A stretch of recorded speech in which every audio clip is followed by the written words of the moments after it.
ಮಂಗಳೂರು ನಗರದ ನೂತನ police commissioner ಆಗಿ ಬೆಂಗಳೂರಿನ ಶಶಿಕುಮಾರ್ ಐಪಿಎಸ್ ಅವರು ಇವತ್ತು ಅಧಿಕಾರ ಸ್ವೀಕರಿಸಿದ್ದಾರೆ. ಈ ಹಿಂದೆ ಬೆಂಗಳೂರು ಡಿಸಿಪಿ ಹಾಗೂ ಎಸ್ಪಿ ಆಗಿ ಕರ್ತವ್ಯ ನಿರ್ವಹಿಸಿದ್ದ ಅವರು ಜನಸ್ನೇಹಿ ಪೊಲೀಸ್ ಅಧಿಕಾರಿಯಾಗಿ ಹಾಗೂ ತನ್ನ ಉತ್ತಮ ಕರ್ತವ್ಯ ನಿರ್ವಹಣೆಯ ಮೂಲಕ ಜನಮೆಚ್ಚುಗೆ ಪಡೆದಿದ್ದರು. ಅಧಿಕಾರ ಸ್ವೀಕಾರದ ಬಳಿಕ ಸುದ್ದಿಗೋಷ್ಠಿ ನಡೆಸಿ ಮಾತನಾಡಿದ ಶಶಿಕುಮಾರ್ ಅವರು ಮಂಗಳೂರು ಕಮಿಷನರೇಟ್ ವ್ಯಾಪ್ತಿಯಲ್ಲಿ ಬರುವಂತಹ ಎಲ್ಲ ಸಾರ್ವಜನಿಕರು ಶಾಂತಿ ಸುವ್ಯವಸ್ಥೆ ಹಾಗೂ ಅಪರಾಧ ರಹಿತ ಸಮಾಜ ನಿರ್ಮಾಣ ಮಾಡುವ ಪ್ರಯತ್ನಕ್ಕೆ ಪೊಲೀಸ್ ಇಲಾಖೆಯ ಜೊತೆಗೆ ಕೈ ಜೋಡಿಸಬೇಕು ಅಂತ ಮನವಿ ಮಾಡಿಕೊಂಡರು. ಈ ಆಯುಕ್ತಾಲಯದ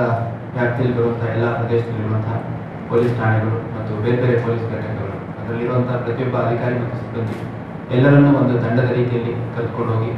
ಸಾರ್ವಜನಿಕರ ನಿರೀಕ್ಷೆ ಏನಿದೆ ಪೊಲೀಸ್ಗೆ, ಅದು ಕಾನೂನು ಸುವ್ಯವಸ್ಥೆ ಬಗ್ಗೆ ಇರ್ಬೋದು, ಅಪರಾಧ ಕೃತ್ಯಗಳ ಬಗ್ಗೆ ಇರ್ಬೋದು, ಟ್ರಾಫಿಕ್ ಬಗ್ಗೆ ಇರ್ಬೋದು, ಅಥವಾ ಸಾರ್ವಜನಿಕರ ಯಾವುದೇ ರೀತಿ ಕುಂದುಕೊರತೆಗಳನ್ನು ಪೊಲೀಸ್ ಇಲಾಖೆ ವತಿಯಿಂದ